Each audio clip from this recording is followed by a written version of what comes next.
né? A carga permanente não varia, o peso da parede continua sendo o peso da parede ali, né? O peso próprio da estrutura é aquilo, não altera ao longo do tempo. Então, as nossas cargas permanentes, tudo bem, aquilo está atuando. As cargas variáveis, aí nós vamos fazer algumas combinações. Precisamos definir, uma carga principal, que carga que é secundária, quais são os valores que a gente vai entrar de cada carga, e a gente tem uma norma para isso. Tá? Então, só quero que, assim, nessa introdução, vocês tenham em mente que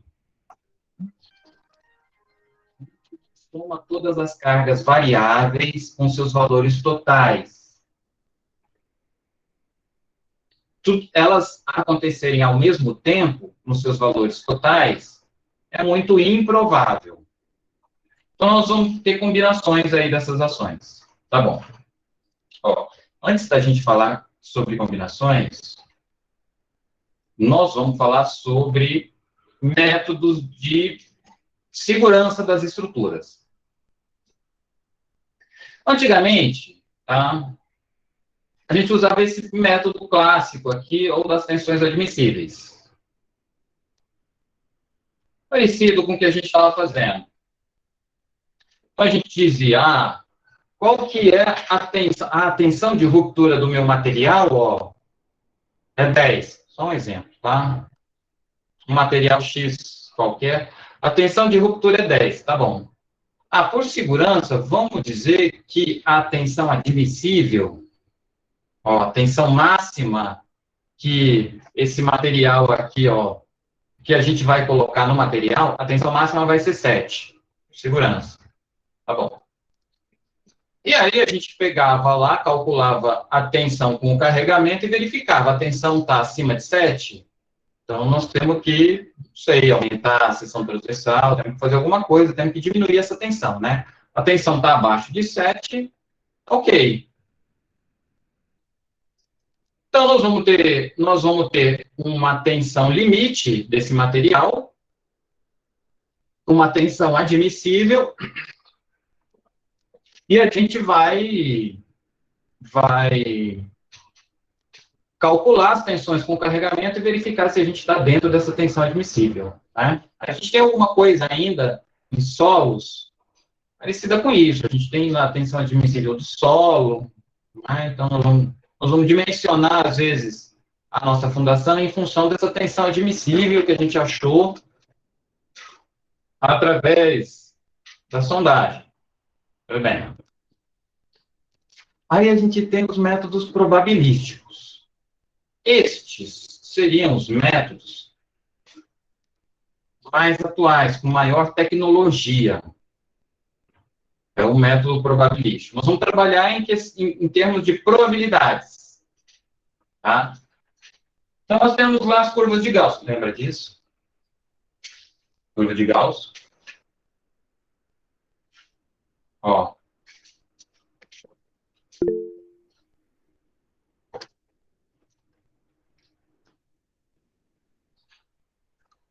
Vamos ter uma linha que, ao longo do tempo,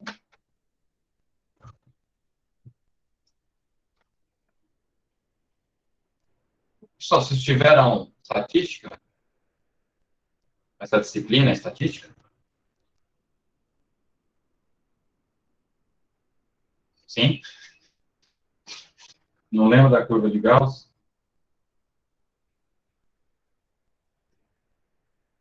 Tudo bem, a gente está aqui ao longo do tempo, tudo bem. Tá? Eu lembro só da curva, mas também não lembro muita coisa assim de calcular, não. Tá? Então, assim, nós só vamos falar conceitualmente aqui. Quando eu colocar aqui a curva, vocês vão ter uma vaga lembrança aí dessa curva de Gauss.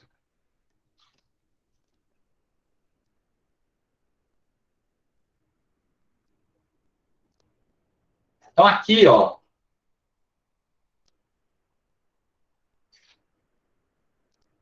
nós vamos ter aqui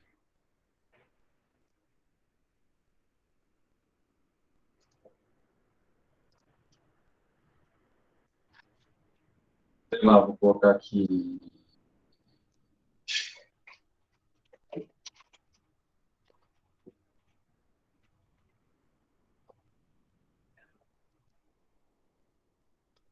Não sei o que eu vou botar aqui.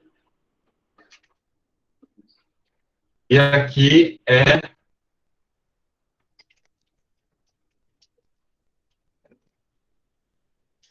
Tá, então nós vamos ter duas curvas de Gauss.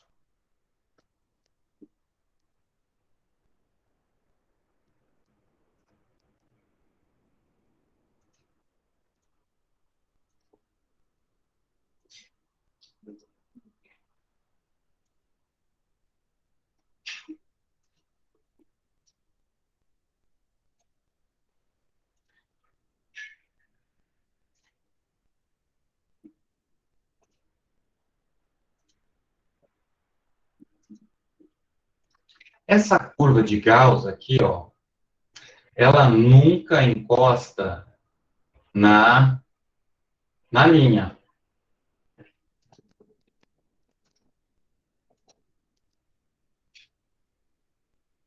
Ela vai se aproximando da linha, mas nunca encosta na linha, tá? Então, aqui a gente tem uma curva de Gauss das solicitações. Isso aqui, ó, são as nossas cargas aqui, ó. Ou melhor, rotações aqui.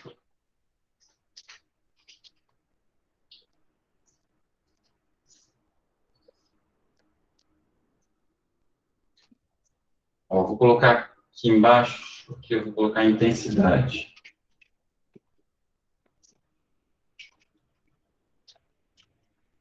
Então, nós temos as ações, ó. A gente vai ter um valor médio dessa ação que acontece mais vezes, né? Aí você vai tendo valores maiores, ó, que acontecem poucas vezes. E aí você vai ter valores maiores ainda que vão acontecer pouquíssimas vezes. E você tem valores menores dessas ações aqui, ó, né? Que acontecem poucas vezes também. Você tem esse valor médio e você tem essa distribuição, tá? A gente precisaria ter, por exemplo, intensidade do vento aqui em São Paulo. A gente poderia medir a intensidade do vento que acontece a cada dia e montar uma curva de Gauss, né?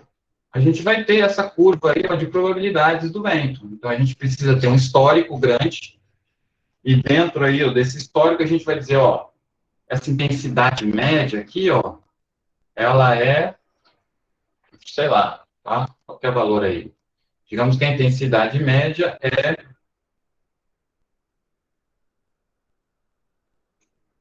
20 quilômetros por hora. Às vezes ele vai aí a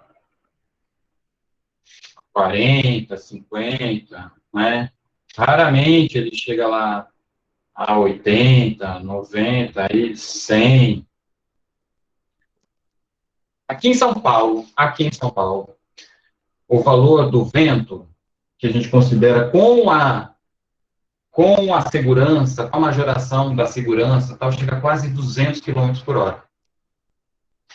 Então, é um valor bem alto, bem elevado, né? E aí tem dias que o vento, né, está parado aqui, tá bem estagnado, tá bom. Então, a gente tem essa distribuição aqui das ações. A gente precisaria conhecer, né, ter um histórico aí sobre o comportamento dessa ação para a gente fazer essa curva de Gauss. Tá bom? E aí nós vamos ter uma outra curva, que é a curva da resistência.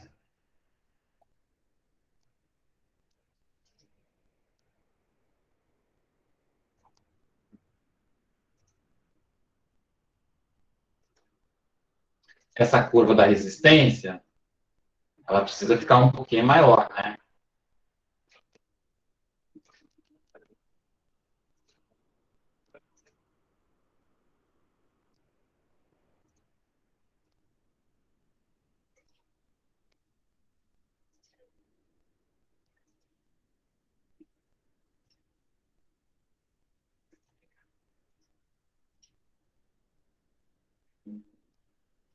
Ó, essa aqui seria a curva da resistência, tá? A curva da resistência, a gente teria que ensaiar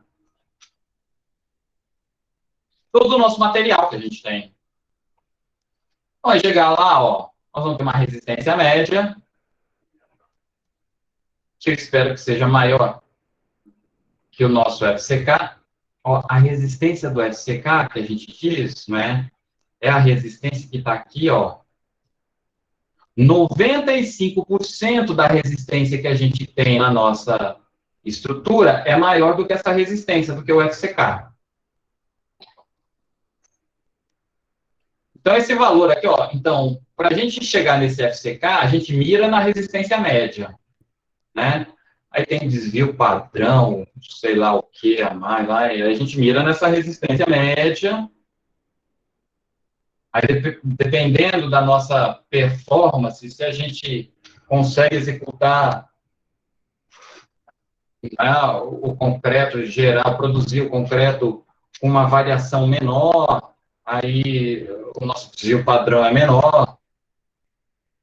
Então, eu vou ser mais produtivo, beleza. A segurança para a gente aqui, ó, tá? Enquanto essa curva da resistência se afasta da curva das ações. Então, dizer assim, tá, não, eu estou gastando muito, eu quero umas peças menores, assim, né? Eu quero diminuir a minha seção transversal, quero diminuir o aço. Tá bom, ó, estamos reduzindo, né, a quantidade de material, estamos reduzindo a quantidade de aço aqui. A gente está aproximando essa curva das resistências, estamos ficando com menos resistência, né? A gente está aproximando essa curva das resistências da ação. A nossa probabilidade de ruína é isso aqui, ó.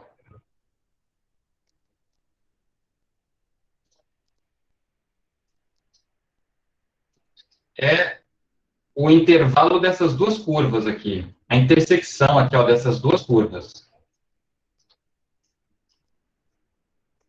Essa é a nossa probabilidade de ruína. Falo, pô, peraí, cara. Que probabilidade é essa? Não é? Essa probabilidade aqui está alta. Então, vamos aumentar as resistências, vamos. Vamos aumentar a resistência aqui, porque essa probabilidade está muito alta. Vou mandar essa resistência para lá. Ó, tá alta ainda, eu quero mais para lá ainda. Vou botar aqui, ó.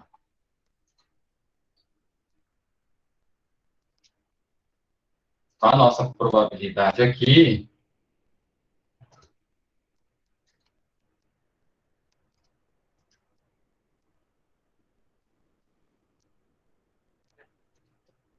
ó, a probabilidade ruim é essa aqui.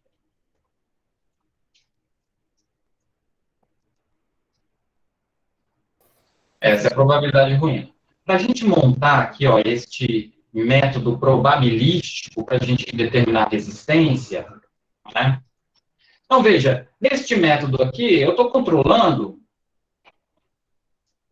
qual que é a probabilidade de ruína que eu tenho, né? Em função de como a minha carga acontece, e em função da resistência que eu tenho, né? Eu posso determinar uma probabilidade maior ou menor. Aqui, em engenharia, nossa probabilidade gira em torno de 1 para 1 milhão. De cada 1 milhão de edificações que a gente tem, uma deveria dar problema. Contando que a gente execute direito, tá? Essa é a questão.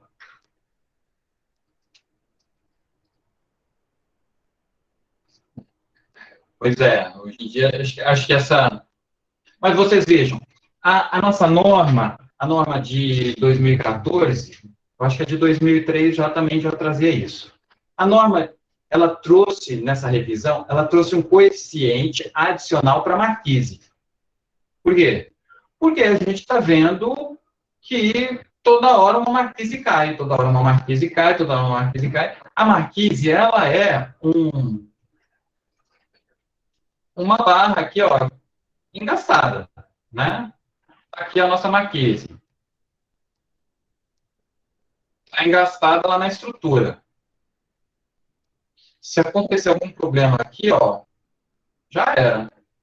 A bichinha vai embora. Tá? Então, ela tem essa ligação aqui, ó. É uma ligação isostática. Eu tenho três vínculos aqui, ó. Né? Esse ponto não pode se movimentar horizontalmente, não pode se movimentar verticalmente, e este ponto aqui, ó, não pode girar. Então, a gente tem uma vinculação isostática. Se eu perder qualquer um desses vínculos aqui, ó, a marquise já era. Normalmente, as nossas estruturas, elas são muito hiperestáticas. Significa que a gente tem muito mais vinculação do que a gente precisa. Não é? Quando a gente tem um problema em um ponto, o outro ponto que está lá em excesso, a outra vinculação que está lá em excesso, dá conta aí, ó, de absorver isso. Então, a gente vai conseguindo redistribuir as tensões à medida que a gente vai tendo problema. Agora, quando a marquise tem problema, já era. O que aconteceu? A norma colocou um coeficiente adicional. Na marquise, além do coeficiente de segurança, aqui, ó, que é igual a 1,4, nós vamos ter um segundo coeficiente, que a gente vai chamar de gama N, que é 1,2. Tá? Nós vamos ter isso aqui em pilar também, em determinadas situações de pilar. Então, nós temos um coeficiente adicional aqui, ó. O que está falando esse coeficiente adicional? Esse coeficiente adicional está dizendo assim, ó, esta curva da resistência está muito próxima das ações. Toda hora a gente está tendo problema. Então, vamos afastar essa curva da resistência, ó, vamos dar uma folga maior para as nossas marquises, porque está se rompendo muita marquise. A probabilidade que a gente imaginou aqui, ó, não está acontecendo, está sendo maior. Tá? Então, colocou um coeficiente adicional para algumas peças que são muito importantes aí. Tá bom. Então, para a gente fazer isso aqui, ó, eu tenho que saber qual é o histórico da minha ação, né? Vou fazer um edifício residencial, tá bom. Como é o carregamento lá dos apartamentos? Qual é a variação dessa carga ao longo do tempo? Não sei. Sabe? Não. Como é que é a variação da resistência da sua estrutura? Não sei, não executei a estrutura ainda. Então, quando a gente chega aqui, ó, para a gente aplicar esse método probabilístico, a gente não consegue.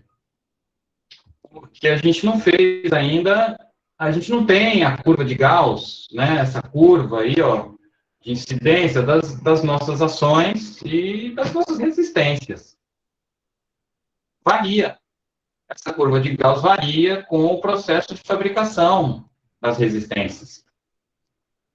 Se a gente é mais rigoroso e comete menos, e tem uma variação menor, ou se a gente vai fazendo de qualquer jeito, tem uma variação maior. Então, ó, os caras inventaram este método aqui, ó, que é o semi-probabilístico, que é o que a gente utiliza na segurança das nossas estruturas, tá? Ele tenta achar aqui, ó, uma posição para as resistências e uma posição para as solicitações. Então, esse método do semi-probabilístico utiliza números empíricos e introduzem dados estatísticos e conceitos probabilísticos. Ó, então, a gente vai ter, né, a gente vai adotar algumas coisas, mas, por exemplo, quando a gente está falando de vento, o vento básico que a gente usa aqui em São Paulo é um vento de 40 metros por segundo, aqui em São Paulo. Porque a gente tem um histórico destas rajadas de vento que acontecem a cada 50 anos, a 10 metros de altura. A gente tem lá um histórico disso, tá? Então, aqui, São Paulo é 40 km por hora. No Nordeste, a gente vai usar uma intensidade básica de vento de 30 km por hora.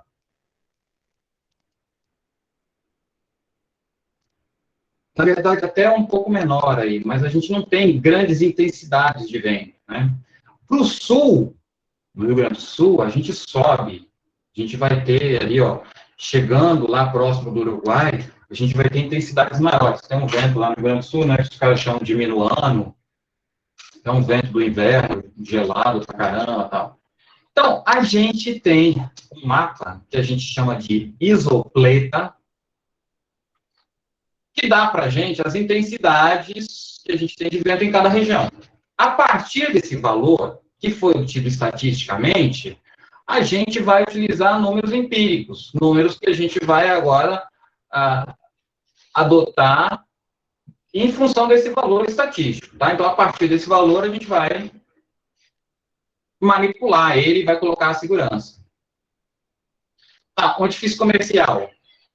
Então, a gente tem um histórico dessa carga do edifício comercial ao longo do tempo, baseado na observação do que já foi feito. Né? O edifício residencial, numa arquibancada. Então, a gente tem todas essas análises que foram feitas já, e a gente tem um número que foi obtido através dessas análises e das estatísticas. Qual é o valor da carga que acontece a cada 10 anos? Qual é o valor da carga que acontece a cada 50 anos? Então, se a gente tem um dado histórico, eu lembro da graduação. Quando a gente ia medir o vertedouro, quando a gente vai dimensionar o vertedouro das nossas hidrelétricas aqui do Brasil, a gente usa a chuva decamilenar. A chuva decamilenar é a intensidade de chuva que acontece a cada 10 mil anos. Porra, mas os caras ficaram medindo lá durante 10 mil anos para saber qual que é a intensidade que acontece a cada 10 mil anos? Não. Os caras ficaram medindo ali 20 anos, 30 anos, né? Quanto mais tempo você tiver, melhor.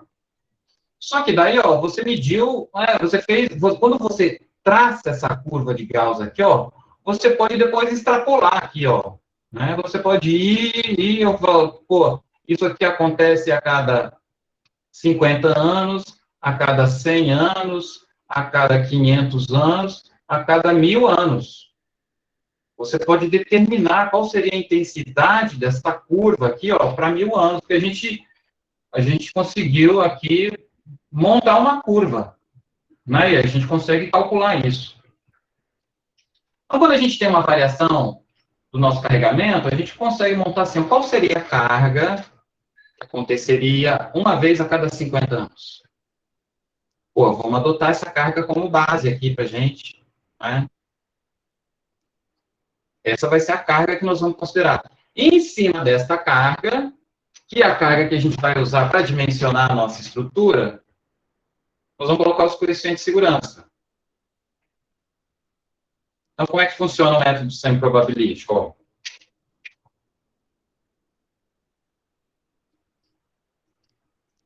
nossa resistência está aqui. Beleza?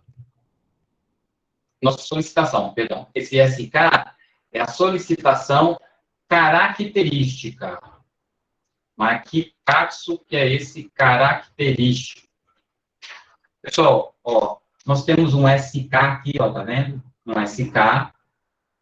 E depois nós temos um SB aqui, ó.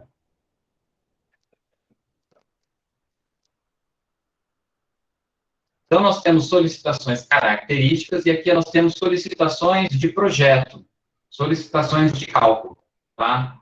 Projeto em inglês é design.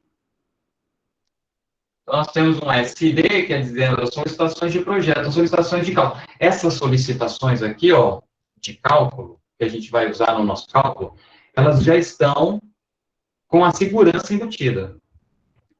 Nós já colocamos a segurança.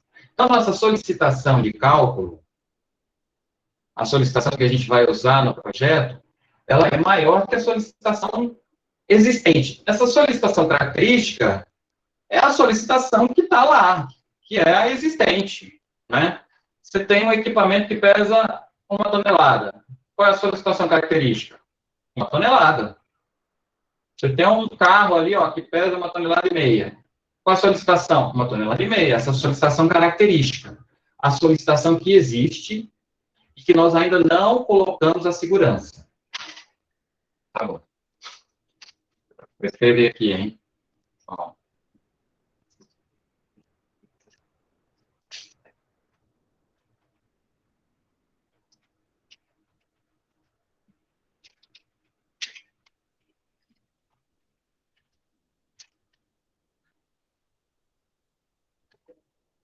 Tá bom. Aí, ó, lá em cima, do outro lado, nós temos as solicitações, as resistências características, ó, né?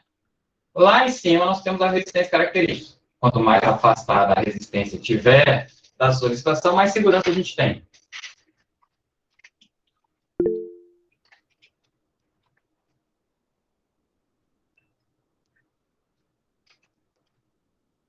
Professor, você não consegue traduzir em números essa questão de afastar a resistência?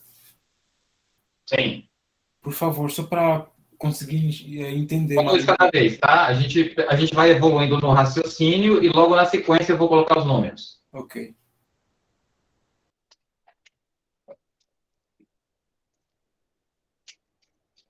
Ó, então a gente tem solicitação característica, é aquela que está lá. É aquela solicitação, é a intensidade da nossa ação, tá? Quando a gente determina lá um diagrama de momento fletor, essa seria a nossa solicitação característica, né? A carga está atuando e a gente calcula lá o momento que vem da carga, então, pronto, é esse valor que está acontecendo. A resistência também é o valor que está acontecendo. Então, eu estou falando que o meu FCK é 30 megapascal, eu tenho um concreto classe C30, quando a gente romper o corpo de prova, tem que dar pelo menos 30, né? De 30 para cima. Se a minha resistência característica é 30, tem que dar 30 para cima. Então, o valor que está acontecendo, tá bom. Ah, por segurança, ó, vamos dizer que a nossa solicitação é maior do que realmente é, ó. Então, nós vamos pegar a nossa solicitação características e vamos multiplicar por um coeficiente. Essa letra aqui, ó, é a letra gama, né? Então, nós temos aqui um coeficiente. Então, nós vamos pegar aqui a nossa solicitação característica e vamos multiplicar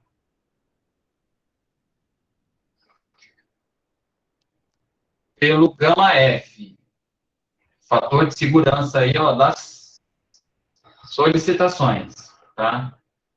Ele pode variar em algumas situações, este gama F. Mas, na maioria das vezes, nós vamos considerar aqui, ó, 1,4.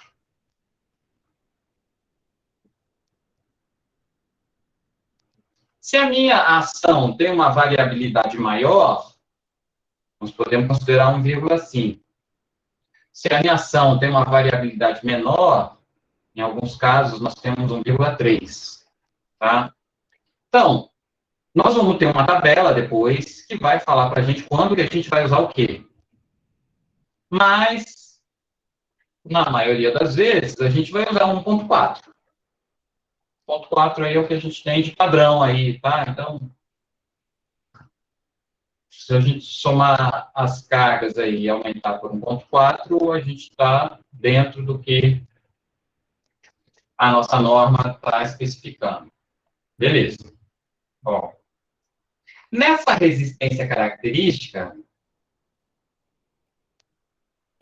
eu não vou multiplicar a resistência, porque se eu for multiplicar a resistência, eu vou dizer que essa resistência vale mais, não, a não ser que seja 0, alguma coisa, né? Mas nós vamos dividir essa resistência característica pelo nosso coeficiente do material, aqui, ó, o gama M, coeficiente de segurança do material, tá? Então, nós vamos pegar lá, ó, o nosso FCK, resistência característica do concreto, e nós vamos dividir essa resistência pelo gama C, ó, coeficiente de segurança do concreto, que vale 1,4. Nós vamos pegar, ó, o FYK,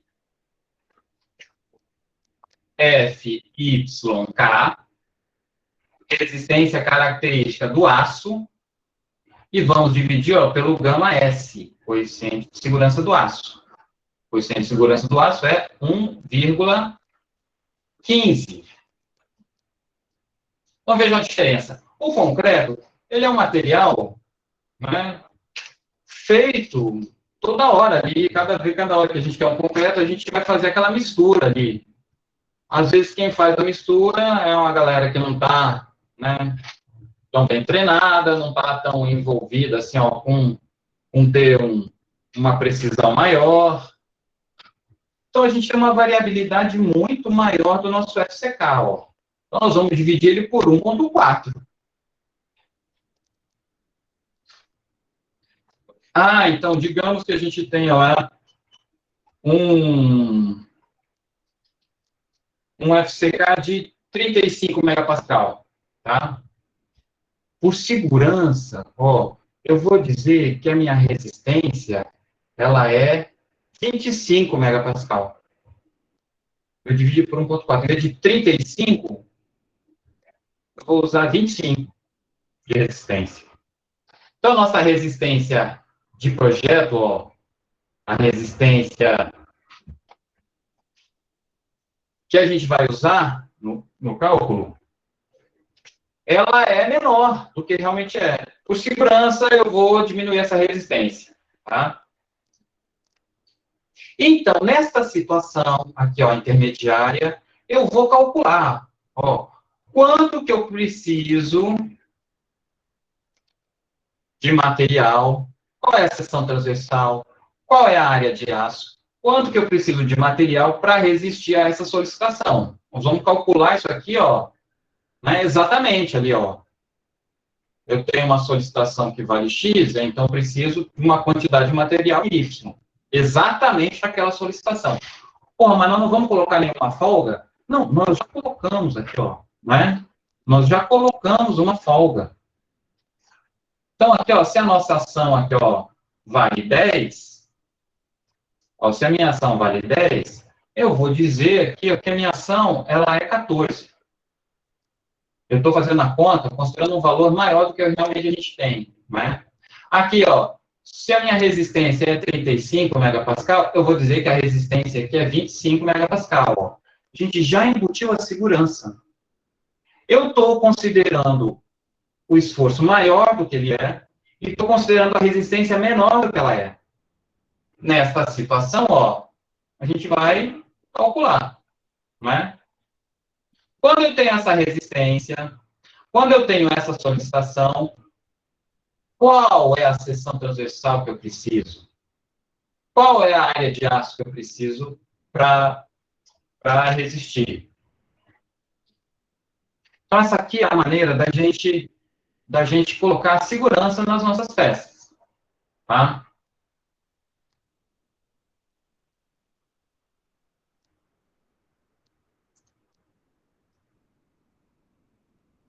Repetindo.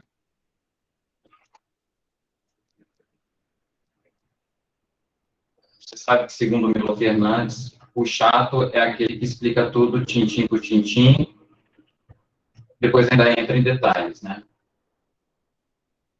Depois de eu explicar tudo aqui, aí eu falo assim, ó, repetindo. Ó, resumidamente agora, né? Então, o que a gente faz aqui?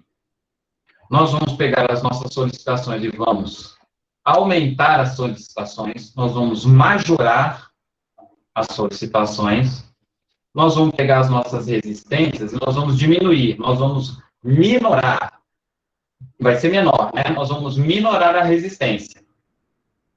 Aumenta a solicitação, diminui a resistência, e aqui a gente iguala, equaciona aqui, ó, as resistências com as solicitações, para a gente dimensionar as nossas estruturas. Tudo bem?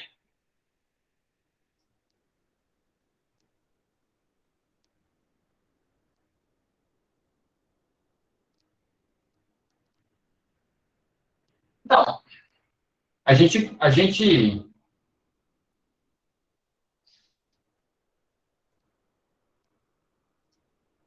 então, aqui, essas solicitações de ruína, a gente já vai pegar um valor elevado, tá? A gente não vai pegar qualquer valor. Em cima desse valor, a gente vai ainda colocar a segurança. Por exemplo, a carga que a gente usa na nossa sala de aula, lá na U9, a norma prescreve, sala de aula, 250 quilos por metro quadrado. 250 quilos por metro quadrado, 4 pessoas de 60 quilos, né? 3 pessoas de, deixa eu ver, 25,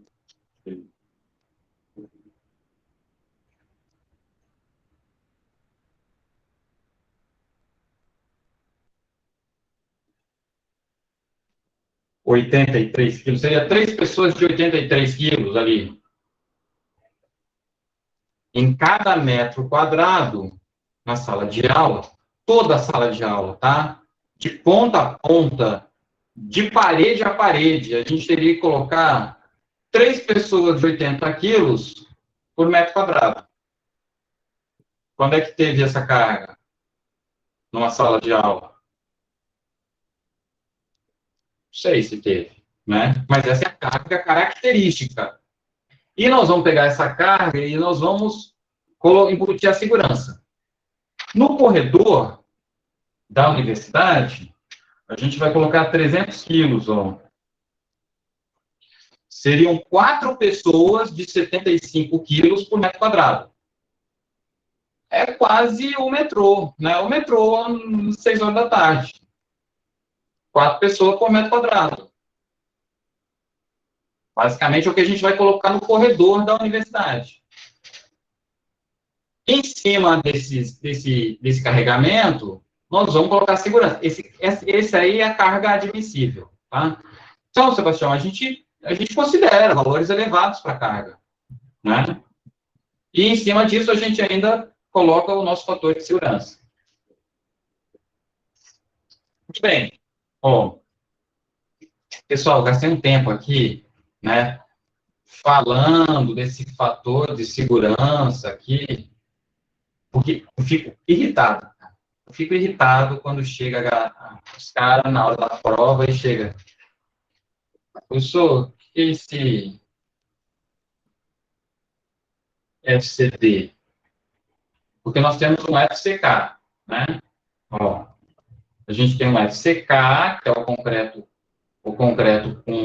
com valor característico. Aí, na hora de dimensionar, nós vamos dividir pelo coeficiente de segurança, o gama C, e nós vamos obter aqui, ó, o FCD. F é a letra que a gente usa, tá, para falar de resistências aí, ó. Resistência do concreto de cálculo, ó, de projeto. Então, o FCD é o FCK dividido pelo gama C. O gama C é o coeficiente de segurança do concreto. Pois o que é esse FCD aqui? Você está fazendo a disciplina de concreto e não sabe o que é a resistência do concreto de cálculo. Me irrita. Ah, me irrita essas coisas. Então, a gente gastou um tempo aqui, ó, porque, pessoal, né, para quem não fez o módulo 2, Nós vamos continuar com esse mesmo raciocínio. Ah, tá, e lá no módulo 2, vocês vão fazer lá estruturas metálicas. O mesmo raciocínio. Vamos fazer a mesma coisa, nós vamos pegar as ações, vamos majorar as ações, vamos pegar as resistências e nós vamos minorar as resistências. O mesmo raciocínio. Dimensionar madeira, o mesmo raciocínio. Então, é a maneira que a gente tem para dimensionar as estruturas, não só o concreto, para dimensionar as estruturas. É este método aqui. Tá bom, vamos falar sobre estado limite último. A gente tem na nossa cabeça aqui, ó, estado limite último é isso aqui, ó. Resistência ultrapassada. Ruptura do concreto, né? Mas, como vocês podem ver, ó, a gente tem várias situações para estado limite último.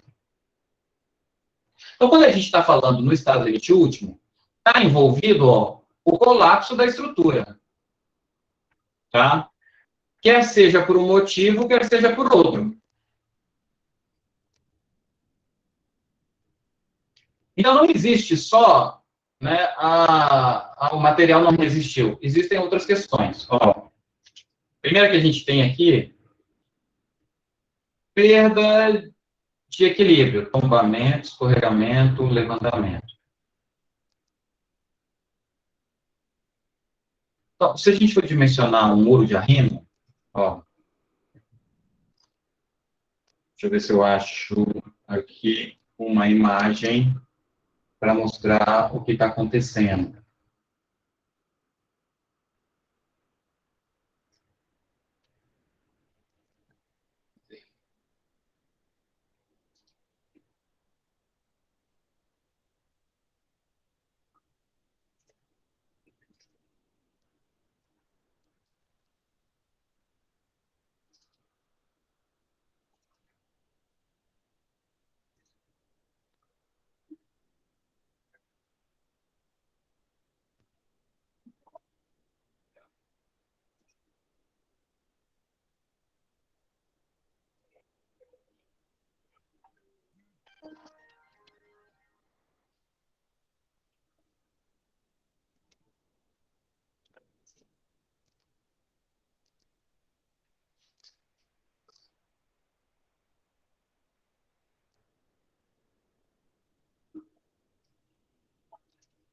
Achei.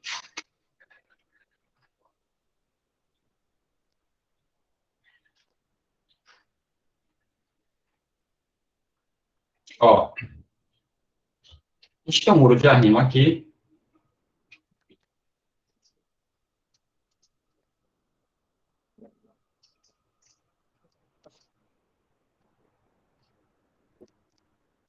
Esse muro de arrimo, ó, tem todo uma massa aqui, ó, de solo, né, que ele está segurando. Então, ele pode ter esse desenho, ele pode ser reto aqui, né, vai depender aí do que... É como se fosse aqui, a gente tem uma sapata e o muro segurando todo essa pressão do solo aqui, tá bom? Este muro de arrimo, ele pode escorregar, ó. Ele pode se deslocar aqui, ó, para a esquerda. O solo vai pressionando e ele pode se deslocar. Peraí. Deixa eu levar isso aqui para o PDF, e daí eu consigo escrever.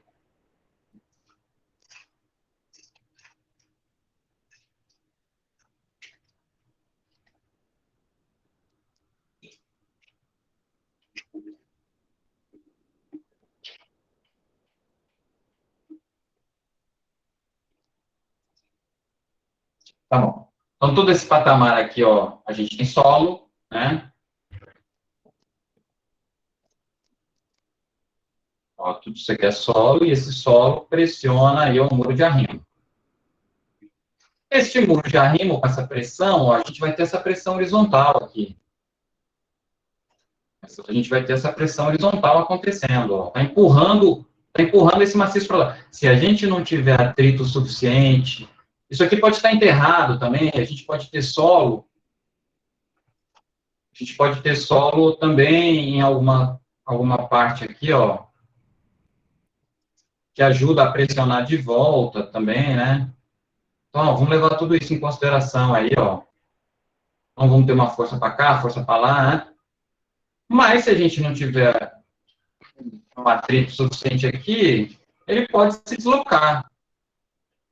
Veja, o muro não rompeu. O muro não rompeu. Mas, por falta de vinculação, esse muro se deslocou. Esse muro, ele pode tombar, ó. Em relação a esse ponto aqui, ó, ele pode girar.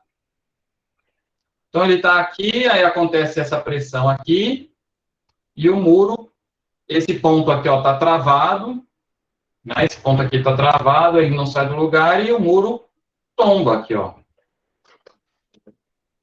Então, nós temos algumas situações que a nossa estrutura ela perde a vinculação, e aí nós ficamos numa situação de colapso, né? A estrutura ela não se rompeu, mas ela perdeu o equilíbrio, perdeu a vinculação. Ela não está mais fixada, né? Então é disso que está falando essa primeira parte aqui, ó. Tombamento, escorregamento, levantamento. Resistência ultrapassada, né? Então, a gente admite que quando a gente chega na resistência máxima lá do aço, ele se rompe. Do aço não, do concreto. Então, a gente admite que o colapso do concreto se dá com a ruína, tá? A gente dimensiona o concreto para, se tiver algum problema, ele vai se romper. Vai ter a ruptura. O aço não. Ó, o aço, a gente dimensiona o aço para ele ter uma deformação excessiva. Então, o que define se o aço deixou de funcionar ou não como material é se ele se deformar demais ou não. Ó, se essa deformação passar de 1%, já era. Então, se a gente tiver uma viga, essa viga tem 5 metros. Se o nosso aço, né, deformar lá o aço devia ir de ponta a ponta da viga, devia ter 5 metros, ele alongou e ele ficou com 5 metros e 5 centímetros. Então, nesse momento, a gente vai dizer, ó, o aço ele chegou no colapso. Ele se deformou demais. Pessoal, 5 metros e 5 centímetros é uma deformação tão grande. Essa viga vai estar tão fissurada que antes disso, bem antes disso, a gente já vai ter tomado alguma providência. Né? Falou, ó, isso aqui vai para o saco. Vamos escorar, tira o carregamento que está em cima dessa estrutura, vamos escorar essa estrutura, porque, né, ela está caminhando para a ruína, para o colapso. Então, essa deformação, ó, resistência do aço, né? Resistência do concreto é o FCK. F, a letra que a gente usa para falar de resistência, né? C do concreto e característico, tá bom? E a resistência do aço, ó, F, resistência.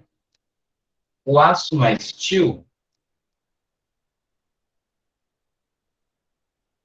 Pois é, quando a gente está falando o coeficiente de segurança do aço é o gama S, ó. Só que a gente não fala aqui, que a gente tem um FSK, que seria a resistência característica do aço. Não. A gente fala que a gente tem aqui, ó, o FYK.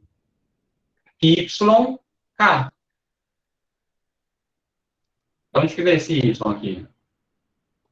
O que ele quer dizer? Este Y aqui, ó, eu não sei escrever direito, tá?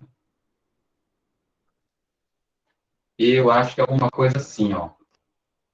Em inglês, que em português quer dizer escoamento.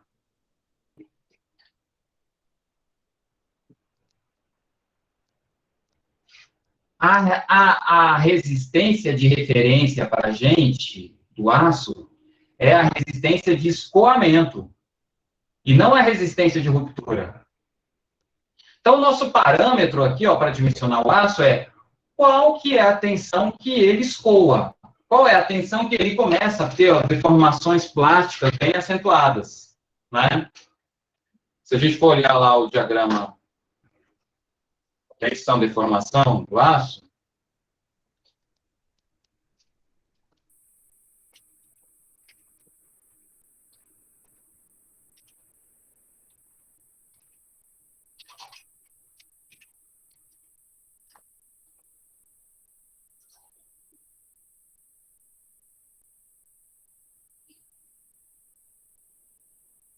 vamos pegar um mais parecido com a realidade.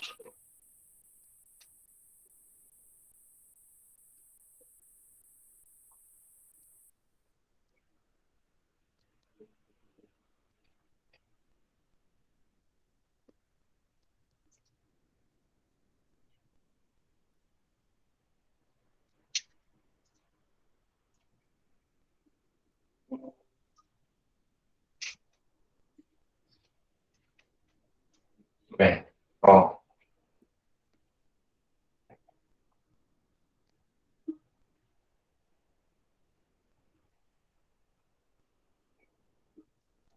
Vou pegar esse aqui.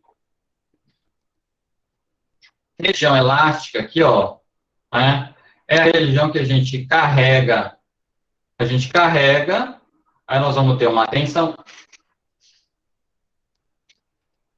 Deixa eu levar lá para o meu PDF, para eu poder desenhar em cima dele.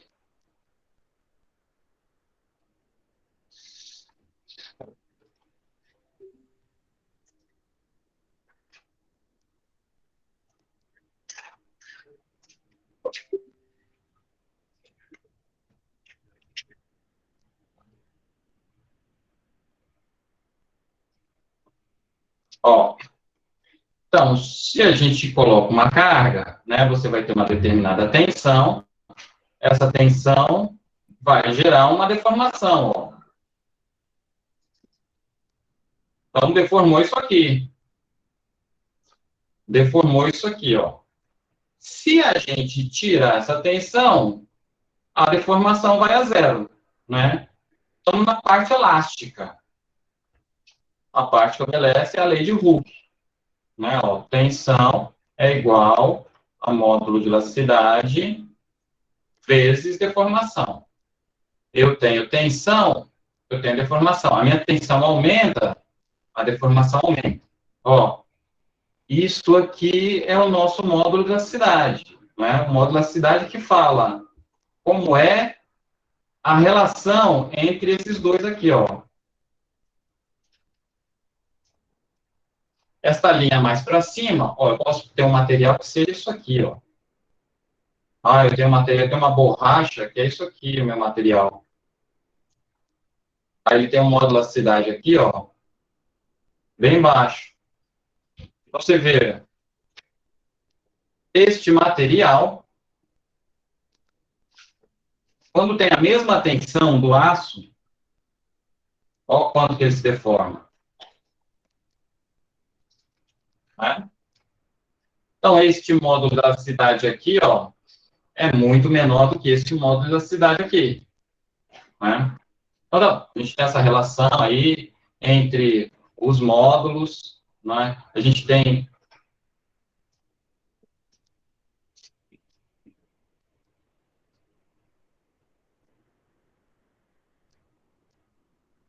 essa.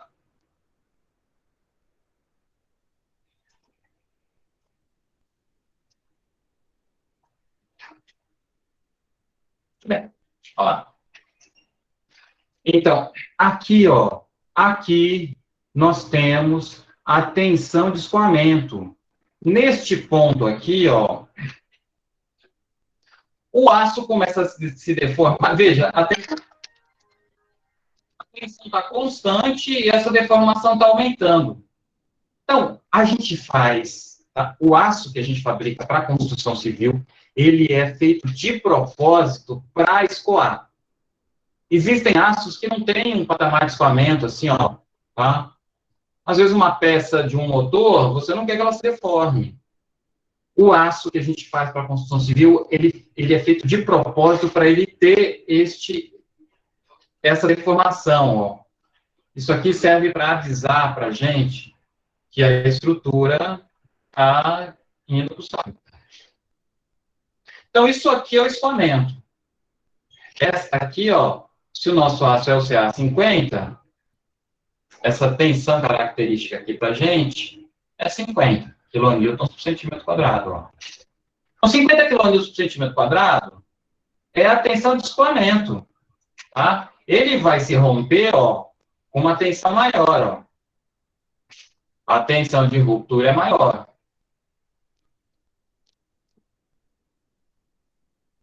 Então, quando a gente está falando do aço, a gente está se referindo à deformação. Pois não.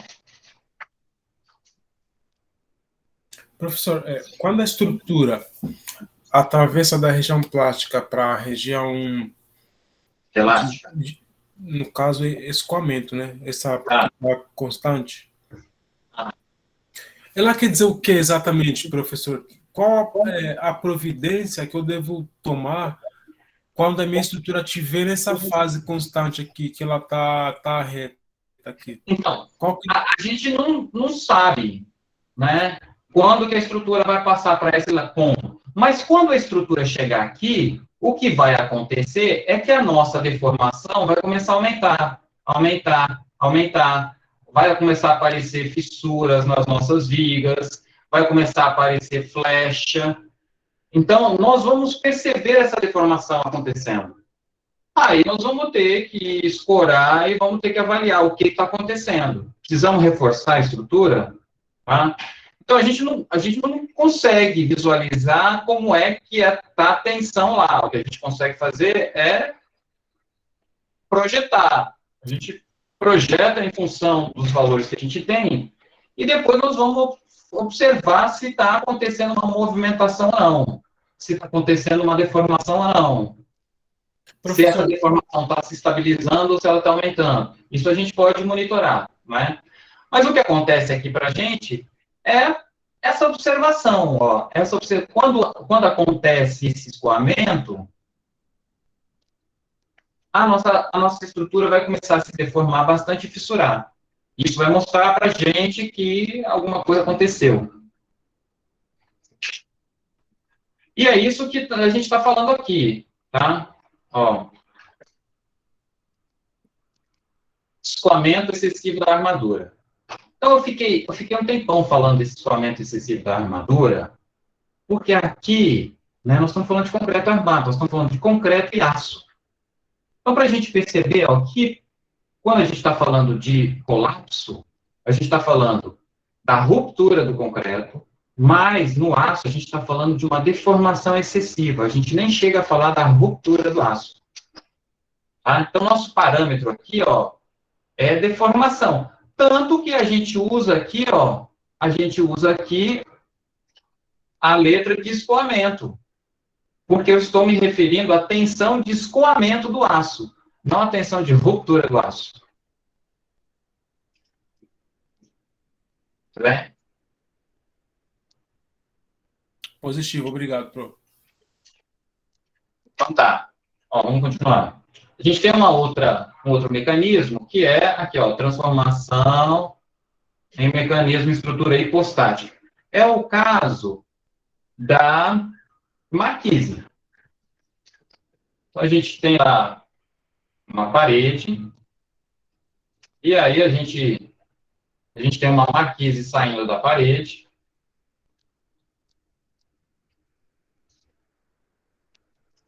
Se acontecer, ó, isso aqui é uma ligação isostática. A gente tem 3 vínculos aqui, né? Nós estamos impedindo o deslocamento horizontal, estamos impedindo o deslocamento vertical, e a gente está impedindo a rotação, ó. Se a gente tiver um problema aqui, ó, e perder um desses 3, aí a nossa marquise vai para o saco. Se a gente perder um desses 3, a nossa estrutura vai deixar de ser isostática. Eu tenho 3 vínculos e 3 movimentos, né, 2 translações e uma rotação. Eu tenho 3 vínculos e 3 movimentos. Se eu perder um dos vínculos, a minha estrutura vai poder se movimentar. Né? Então, aí eu perco o equilíbrio. É o caso da marquise aqui. Muito bem. Pessoal, outra coisa que a gente pode ter, né, no estado limite último é a flambagem.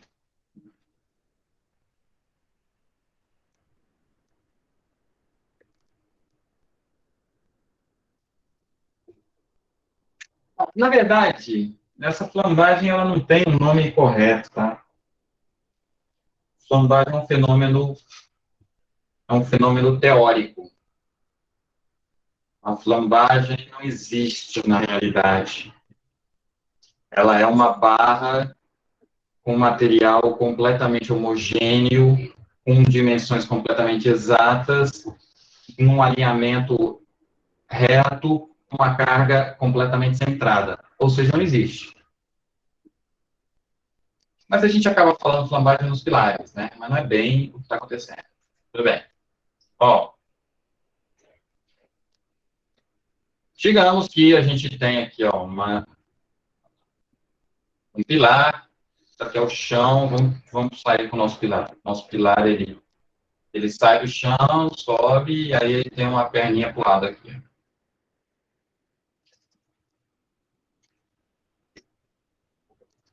Esse é o nosso pilar, tá?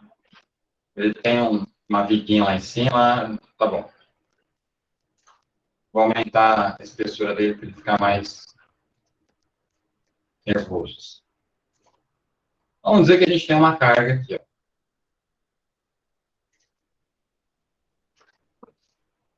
Aí, quando essa carga atua, o que acontece?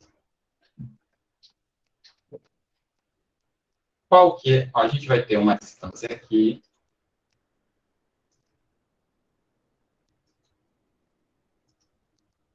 Vou dizer que essa distância aqui, ó, que a gente tem, vale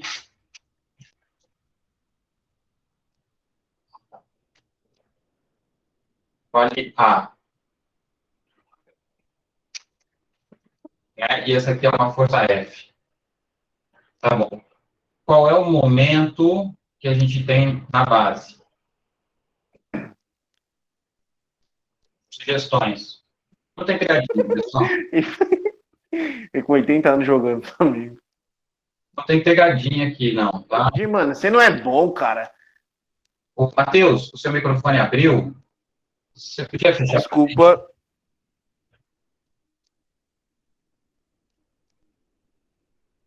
Obrigado. Ó, qual é o momento que a gente tem aqui, ó?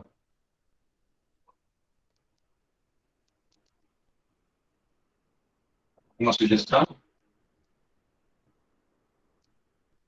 O momento é uma força vezes uma distância, né? Então, o momento que a gente tem lá na base, ó, é a força vezes essa distância A aqui, certo? Nosso momento aqui é igual à força F vezes a distância A. É o momento que está na base. Beleza. Só que, quando isso aqui acontece, o nosso pilar se deforma. Né? Olha só. Vou fazer aqui ó, um pilar deformado. Bem exagerado, tá? Só para a gente conseguir visualizar melhor.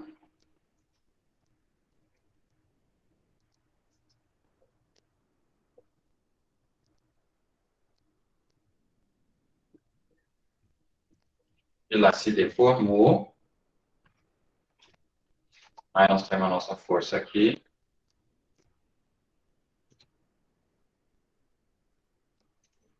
Ó, agora, nós temos uma distância adicional aqui, ó. Apareceu com a deformação, ó, vou dizer que isso aqui é uma flecha, tá? Apareceu uma outra distância aqui, ó. Opa, o momento aqui não é mais só F vezes A. Vai ser F vezes A mais F, a força vezes a flecha. Apareceu um momento adicional que veio com a deformação. Então, se a minha carga aumentar, ó, se a minha carga F aumentar, essa flecha aqui também aumenta. Pode ser que a gente chegue num momento máximo aqui, ó, que o nosso pilar não resista, tá? E a gente sofra essa flambagem.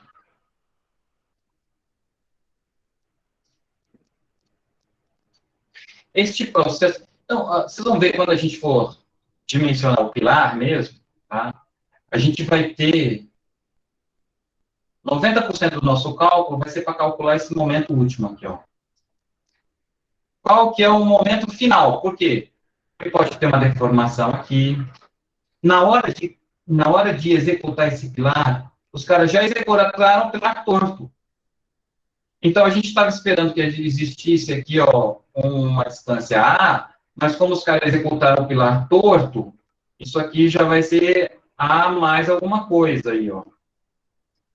Então, nós vamos ter uma série de critérios aí que a gente vai ter que avaliar para chegar nesse momento final. Tá? A flambagem é um fenômeno que acontece aí nos pilares devido à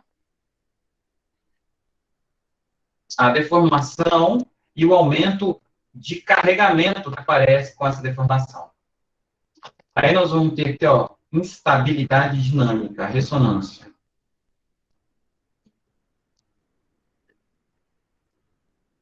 A ressonância também é um fenômeno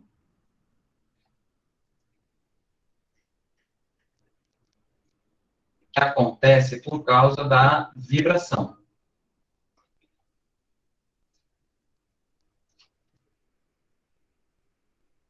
Então, ó, vamos dizer, como é que a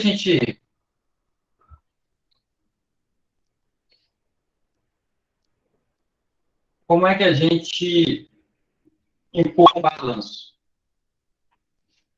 Você empurra, né, o balanço vai, volta, aí quando ele começa o ciclo novamente, você empurra de novo. Aí vai, volta. Você só empurra no início de um novo ciclo. E aí você vai amplificando essa oscilação do balanço, vai amplificando, amplificando, amplificando. Tá bom.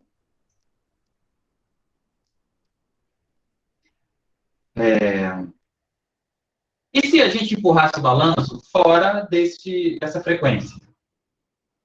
Que tal? Né? A gente empurra, o balanço está indo, aí ele começa a voltar, a gente empurra de novo, aí ele volta para lá, mas já não vai com tanta intensidade, aí ele vem, a gente empurra de novo, e a gente fica empurrando ele toda hora. Ora, vai ter momentos em que a gente vai carregar e amplificar a oscilação, mas vai ter momentos em que a gente vai amortecer essa oscilação, certo?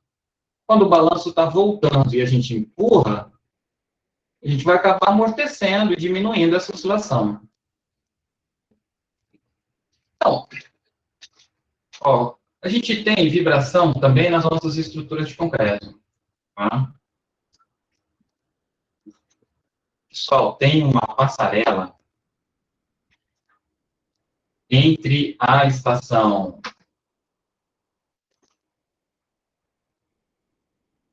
do trem que a gente tem lá na Pinheiros. É o Parque do Povo e a estação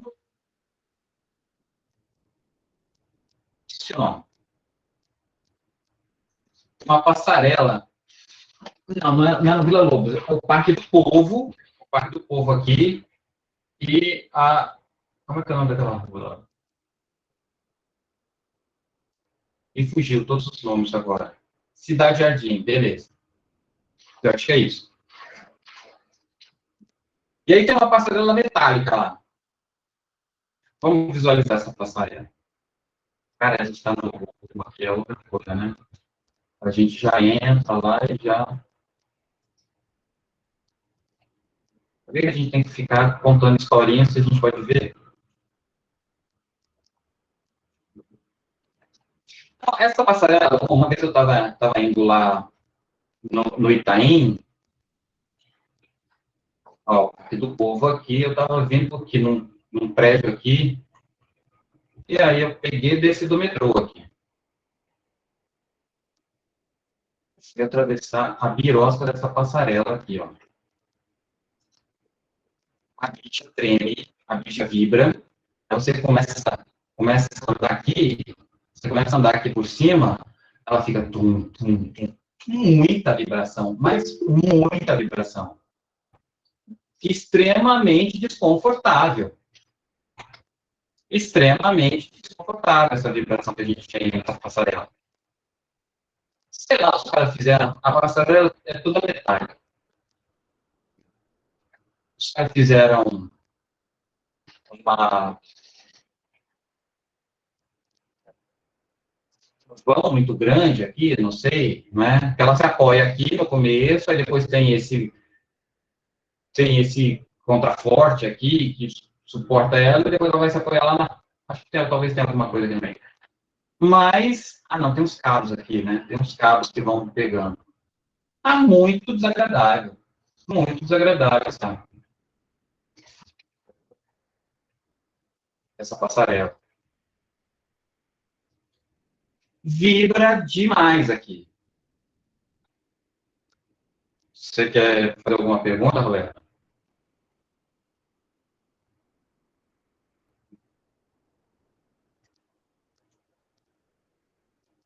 Então, né, a gente está falando, então, de uma estrutura que vibra. Na verdade, as nossas estruturas vibram. Né? A cadeira vibra, a mesa vibra. Tudo vibra aí. Tudo tem uma vibração. E aí a gente precisa analisar a frequência dessas vibrações. Então, vamos lá. Ó, a gente tem uma laje, e digamos que a gente... essa laje tem um apoio aqui e aqui. Aí tem lá uma carga aqui em cima, que é uma carga dinâmica, então, sei lá, vamos ficar aqui assim, a gente está aqui em cima e pula. Quando a gente pula, acontece, a gente não percebe, não é? Mas acontece uma vibração aqui, ó. Essa laje desce e a laje sobe. E a laje sobe, ó, vai fazer essa vibração.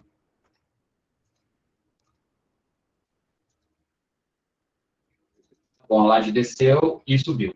Se a gente pular exatamente na frequência da laje, ó, a gente pula, e aí a laje desce, a gente pula e levanta, né? Aí a laje desce, sobe, e aí, quando ela começa a descer de novo, aí a gente cai. Bate na laje e levanta. Aí ela desce, sobe. Então, a gente está... Isso é a ressonância. A ressonância é quando a carga dinâmica entra na mesma frequência da vibração natural, que a gente chama, né? Frequência natural da estrutura. A frequência natural é a frequência com que essa frequência natural, ó, essa vibração da estrutura vai depender das dimensões dela, vai depender do material, vai depender da rigidez. Então, quando a gente constrói uma mesa, essa mesa vai ter uma frequência natural, ela vibra de uma determinada maneira, tá? Quando a carga entra na mesma frequência da estrutura, ela vai amplificando essa deformação. E essa deformação vai aumentando, aumentando, aumentando, até que a estrutura se rompe. A estrutura se rompeu com uma carga menor que a carga de projeto. Mas o que aconteceu? A carga entrou na mesma frequência. E aí as deformações foram amplificando. Isso que é ressonância, tá? Se essa carga, ó, se a gente tivesse aqui, ó, uma carga mais rápida ainda, a gente estaria mais seguro. Né? Uma carga que bata mais vezes aqui, ó, vamos aumentar a frequência. Né? Ela incide mais vezes sobre a estrutura. Aí a gente afasta essas frequências, a frequência excitadora, que a gente chama, né? A frequência de excitação, e a frequência natural da estrutura. A gente afasta essas frequências e a gente tem uma situação mais segura. Tá bom. Então, ressonância é isso, tá? Quando a frequência, quando a carga dinâmica entra na mesma frequência da estrutura. E a gente pode romper também por fadiga. Como é que a gente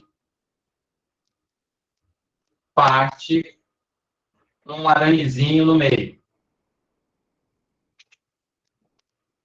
A gente pega assim, ó, e puxa o arame, que a gente faz um barbante, puxa para um lado e para o outro e arrebenta? Não, não é? O que a gente faz? A gente causa uma fadiga no aramezinho. A gente entorta para um lado, entorta para o outro, entorta para um lado, entorta para o outro. E quando a gente vai fazendo isso, essa oscilação, não é?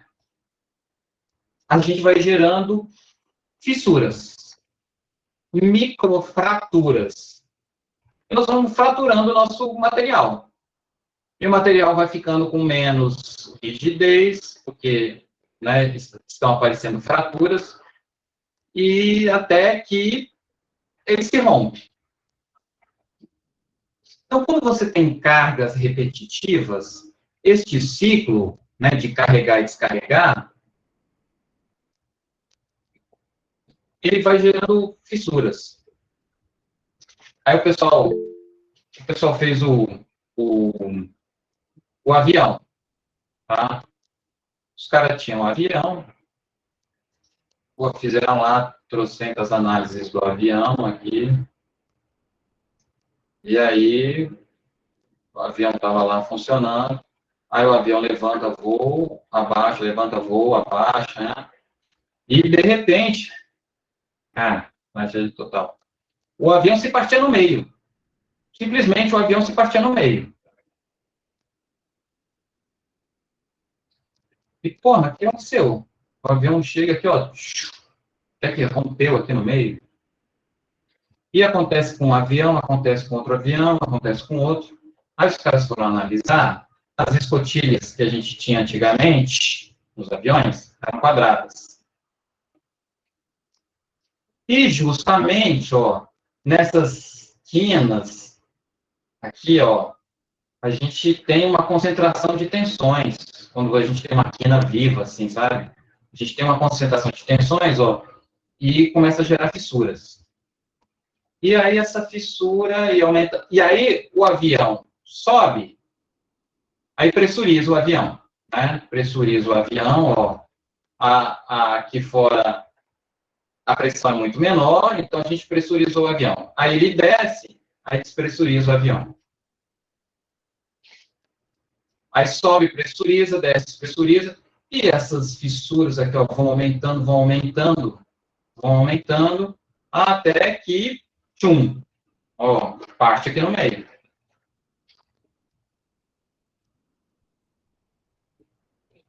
Os trilhos do nosso metrô, o que acontece?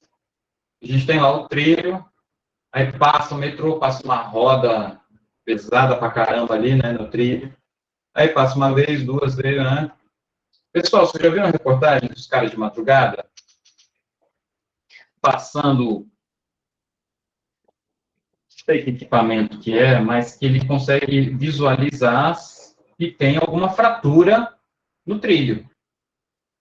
Então, eles ficam ali, ó, escaneando o trilho para até... Quando eles encontram uma fratura, eles vão ali, ó, não sei, né, um pouco para frente, um pouco para trás, eles cortam aquele pedaço e substituem aquele pedaço. Então, você tem essa manutenção, essa verificação constante, porque esse carregamento cíclico gera fadiga. Quer fazer alguma pergunta, Bruno? Boa noite. Sim, pretendo fazer sim. Diga.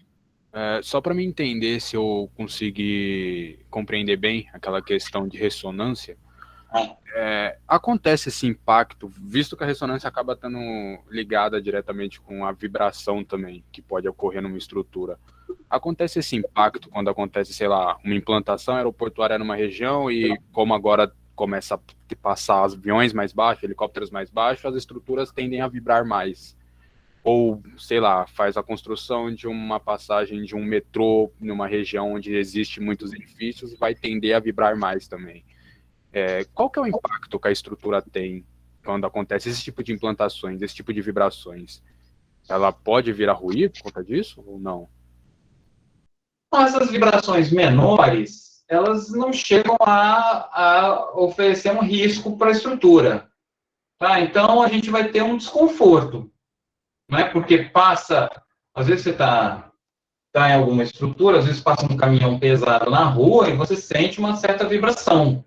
Vibra o solo, vibra. Então você sente essa vibração, mas essa vibração é diferente da ressonância, onde você tem uma carga cíclica que vai acontecendo ali, ó, né? Uma carga que continua incidindo dinamicamente sobre a estrutura. Tá? Então, você tem, por exemplo, numa arquibancada, super importante a gente medir ali as pessoas pulando numa arquibancada. Então, você vai ter uma incidência ali, ó, uma carga contínua, né? Não é só uma vibração, você pode ter uma batida, essa batida gera uma vibração, e essa vibração se dissipa. Entendi. A vibração por si, se ela não for tão significativa, né, a vibração por si só, ela não chega a oferecer um risco. Nessa passarela aqui, ó, essa passarela, a vibração é excessiva, não sei quem já passou aí por essa passarela. Ela é desconfortável, mas não chega a ser um problema de segurança. É um problema de conforto. A gente passa aqui e você sente, né, você está caminhando aqui, sente ela vibrando, ela pulando aqui, né? Você sente que ela não está estável. Se fosse de concreto, ela ia ter uma rigidez maior, porque as estruturas de concreto têm, né, têm espessuras maiores. Mas tudo bem. Então, não chega a ser um problema de estado limite último, tá? Mas é um problema de conforto. Então, na maioria das vezes, essas vibrações aqui, ó, geram situações desconfortáveis. Pessoal, eu participei do projeto de um dos estádios da Copa lá. Não sei quem já teve aula comigo, já deve ter ouvido falar, né, comentar sobre isso. E a gente tinha um consultor no estádio lá para a parte de dinâmica. Então tá, então a gente queria que a frequência da estrutura tivesse acima de um determinado valor para se afastar da frequência humana de caminhar, de pular. Então, eu queria que tivesse mais de 2 Hz, tá bom. Quando a frequência não tinha mais de 2 Hz, este consultor verificava quais eram as acelerações que a gente tinha na estrutura. Então, o que ele queria é que as acelerações não fossem tão significativas, não fossem altas, de modo que elas não fossem percebidas pelas pessoas. Então, vai acontecer uma vibração, mas as pessoas não vão perceber essa vibração. Então, nessa situação, o que a gente tinha era uma questão de conforto, né? Avaliar, ver se isso ia trazer um desconforto para as pessoas ou não.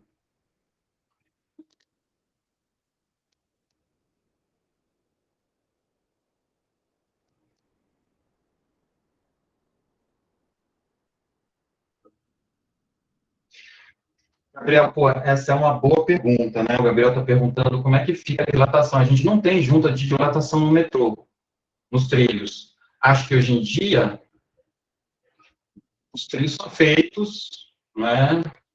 E são emendados, não tem a junta de dilatação. Acho que este efeito, devido à deformação térmica, ele está dimensionado no perfil. Então, quando aumenta a temperatura e esse perfil quer dilatar, é como se a gente estivesse comprimindo o perfil, né?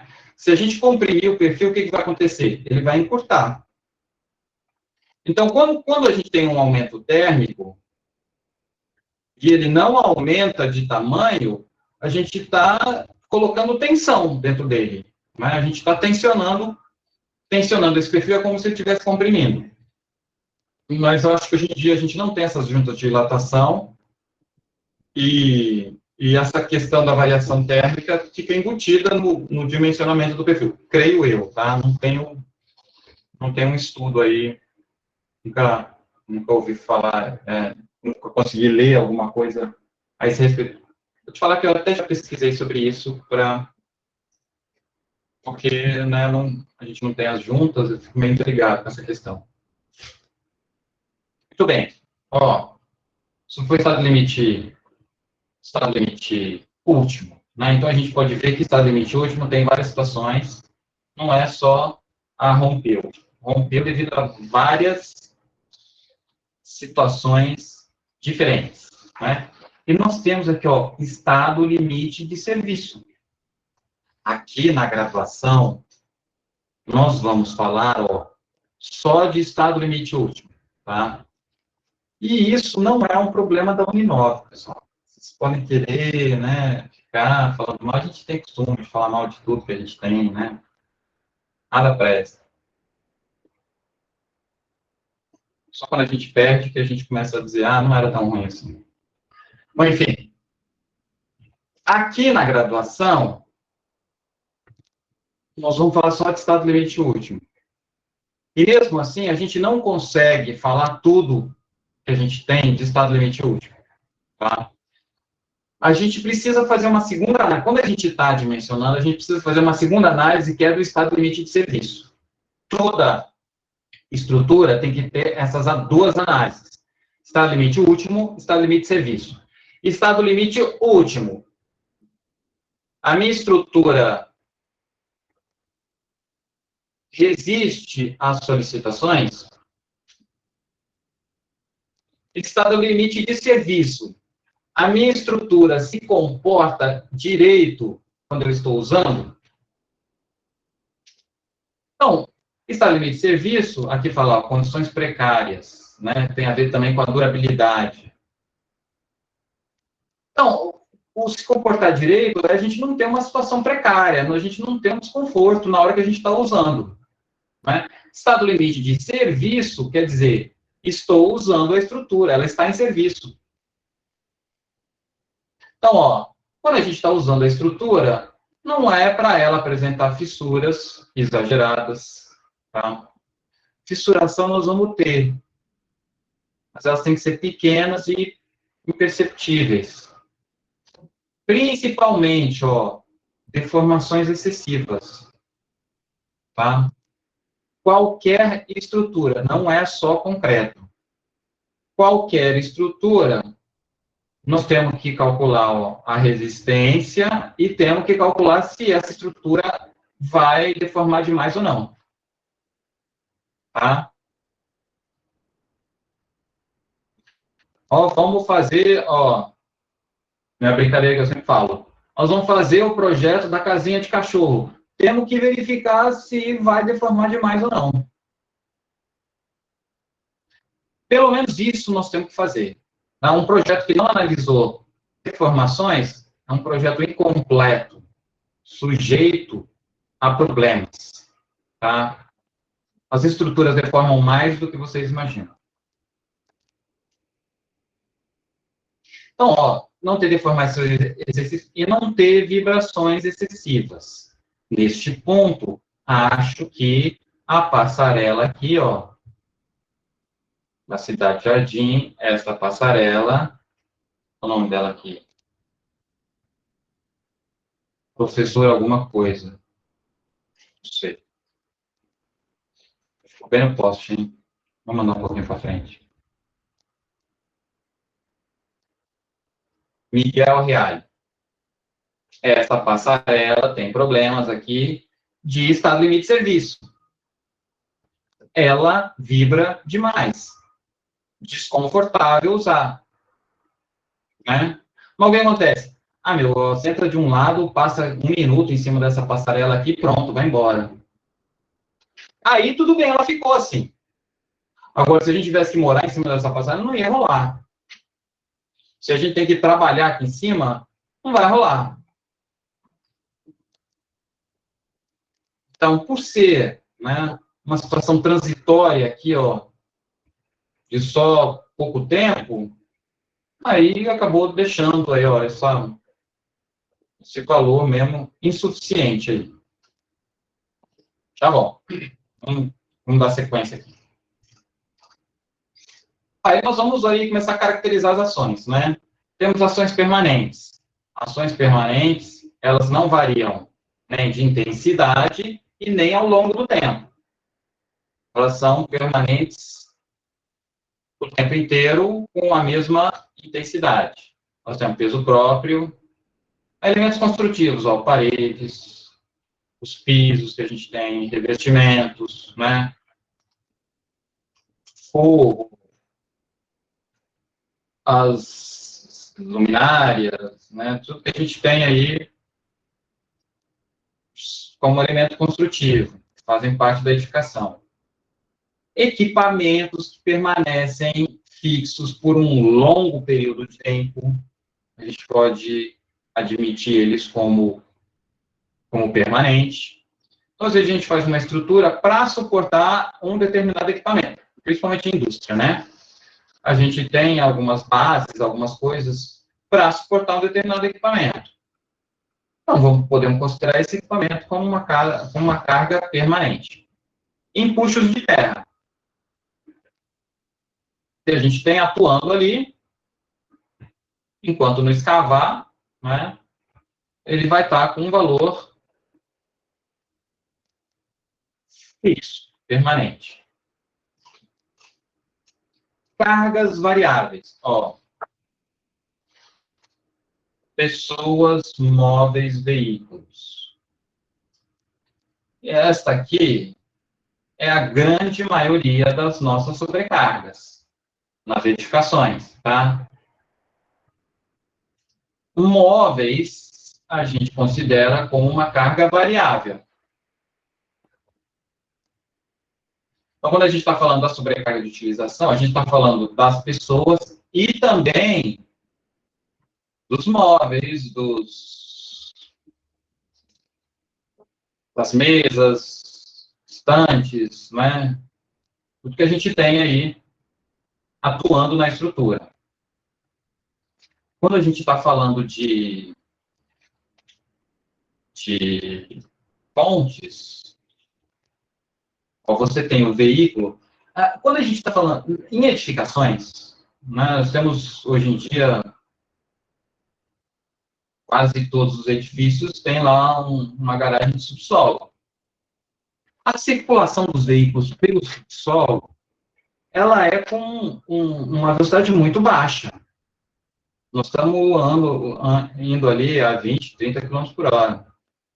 Né? Quando você está a 30, você está dando uma acelerada ali no estacionamento, que às vezes, né, para manobrar é bem difícil, muitas vezes. Então, os veículos que a gente considera nos edifícios, eles entram como carga estática. Ela se movimenta. Todas essas cargas aqui, né, pessoas, móveis e veículos, a gente entra como carga estática.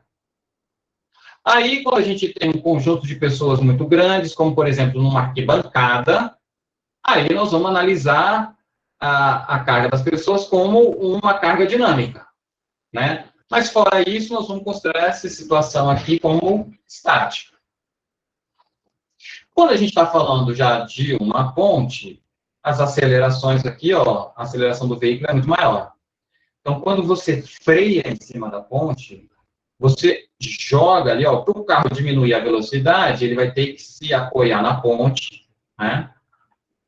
Ele tem que reduzir a velocidade, ou seja, nós vamos ter que imprimir uma força contrária. Quem vai imprimir essa força contrária é a ponte.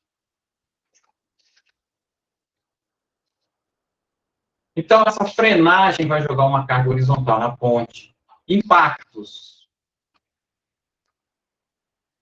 de veículos, não é? Se a gente tem uma ponte em curva, vai acontecer essa força centrífuga por causa da inércia, não é? Então, nós vamos ter uma força jogando para fora, empurrando para fora a nossa ponte aqui, ó.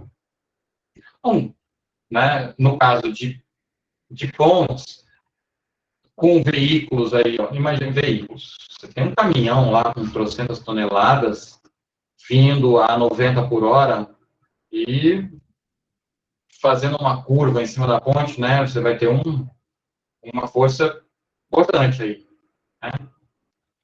Ventos. Nossa norma de concreto fala que qualquer edificação que a gente for calcular, temos que considerar o vento. Ponto. Tá? A norma de 78, eu acho que é 78, ela tinha lá uma situação que ela dizia, ó, se for essa situação, não precisa calcular vento. Se você tiver uma edificação baixa, até 3 pavimentos, 3 ou 4, não sei. Se você tiver uma sequência de pilares grandes, tal, né, aí você não precisa calcular o vento. Mas hoje em dia não. Né, as nossas estruturas ficaram mais esbeltas. Então, hoje em dia, ó, calcula o vento e pronto. Nós temos a variação de temperatura. Pô, mas a gente não faz a junta? Pois é, a gente faz a junta. A junta de dilatação que a gente faz não é para desprezar a temperatura? É. Só que pode existir situações, ó, onde a gente não faça a junta, tá? Não vamos fazer a junta. Lá no estádio de Brasília, em uma das direções, a gente não fez a junta.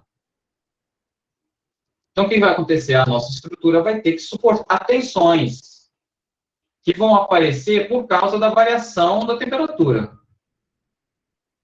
Se a gente fizer a junta de dilatação, nós vamos ter menos carga. Tá?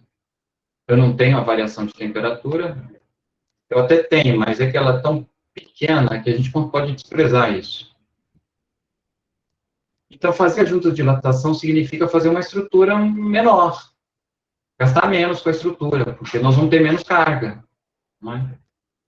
Mas, a gente pode optar por não ter a junta de dilatação.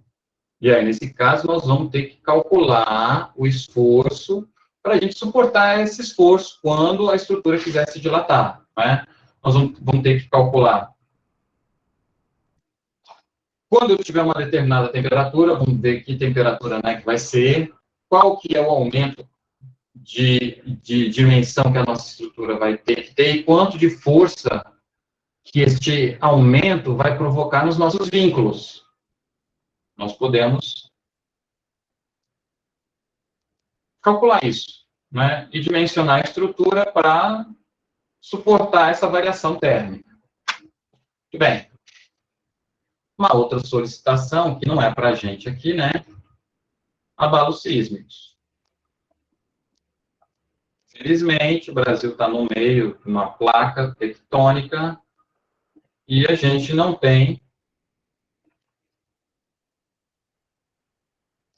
terremotos aqui. Não é um problema para a gente, né?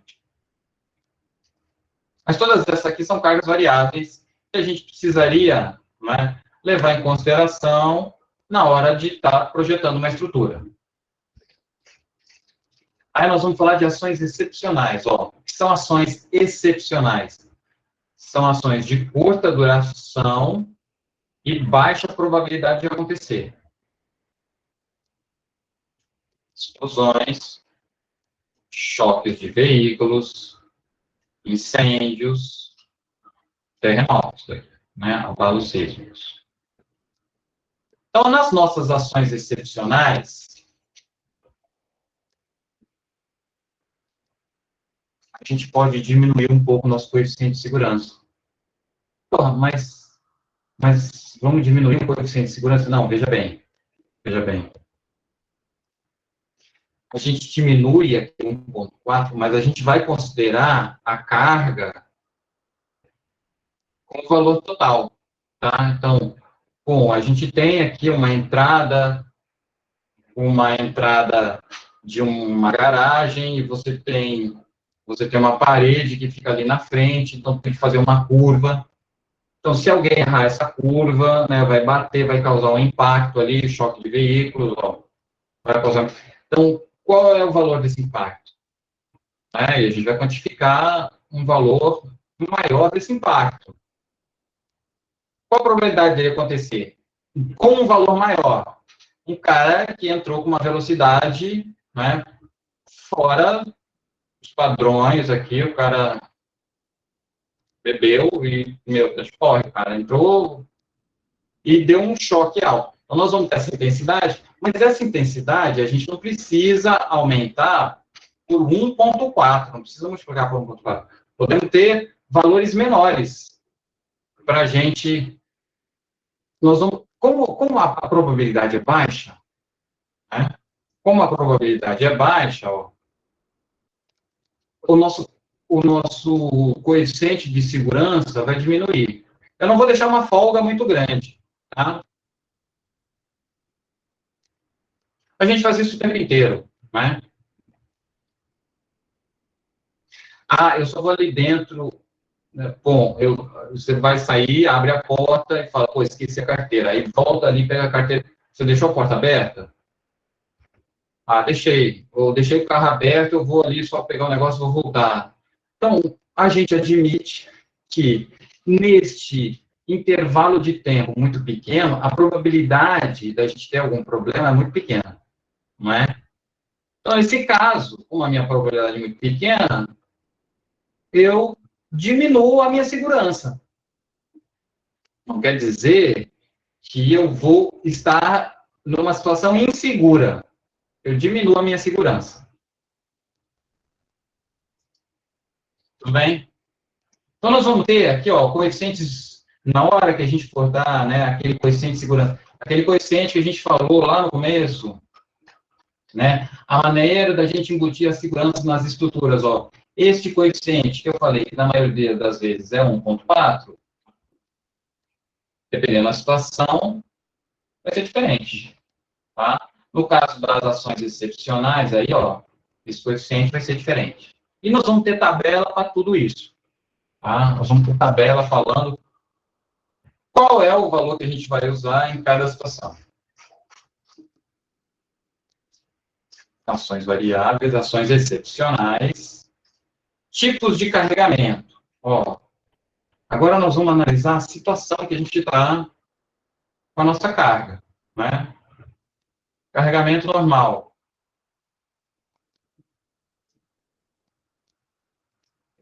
Nosso carregamento normal, a gente tem cargas permanentes e cargas variáveis. Aí a gente tem lá um carregamento especial, ó. Então, a gente pode ter uma situação onde a gente tenha que avaliar, né, um carregamento que pode acontecer. Não, a gente está dimensionando aqui um canal que vai ter aqui para a gente canalizar aqui um córrego, né? E se chover tantos milímetros, né? Então a gente tem que analisar esse carregamento especial.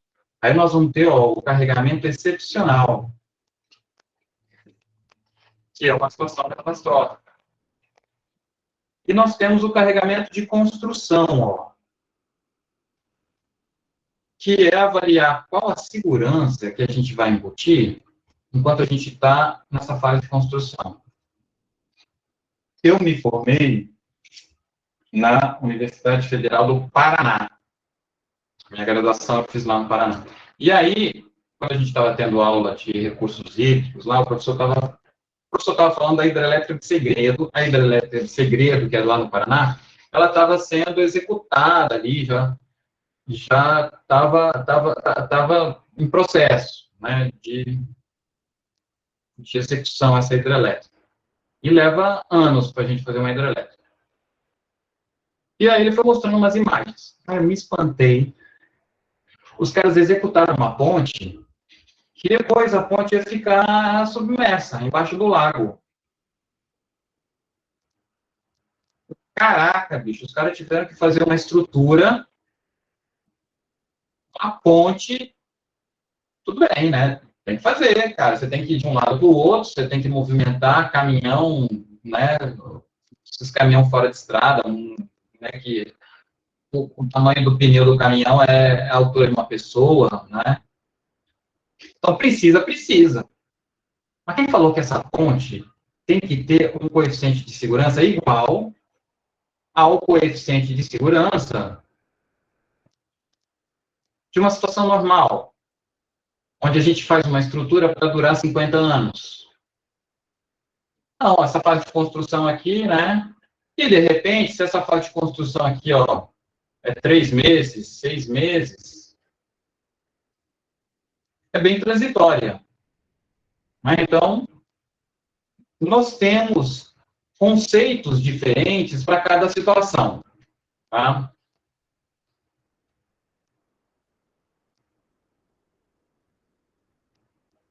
Pessoal, ó, o carregamento normal é o que a gente tem. Quando a gente está falando aí, ó, de quase totalidade das nossas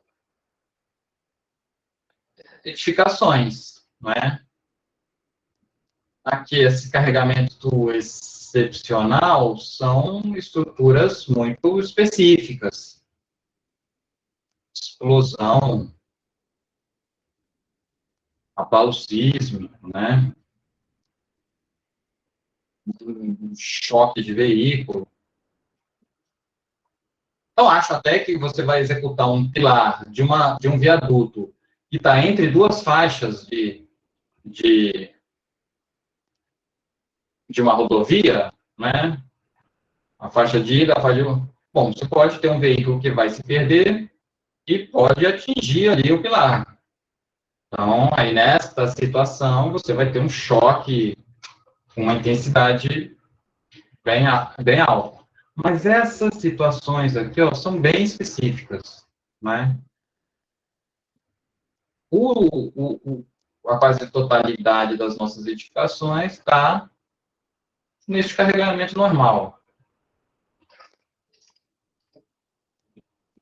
Muito bem.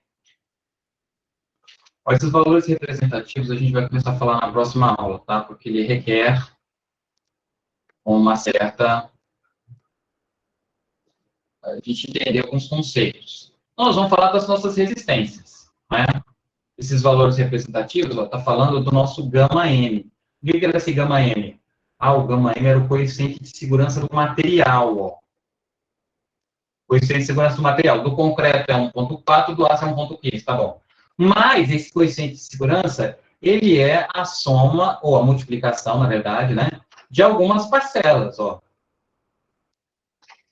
Eu tenho 3 parcelas diferentes que levam em consideração efeitos diferentes, tá? E aí nós chegamos nesse coeficiente completo aí do material. Então, na aula que vem, a gente vai discorrer aqui, ó, sobre cada material e cada coeficiente, né? E o que ele está tentando proteger aí. Tudo bem, pessoal?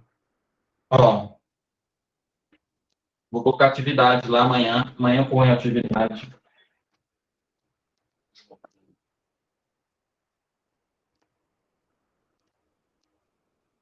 Eu vou estar na central. E a gente vai ter aí, ó, 2 semanas para fazer essa atividade, tá?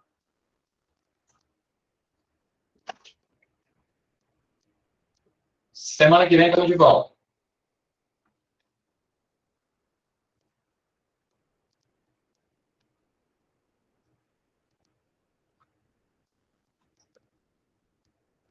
Boa noite para todos.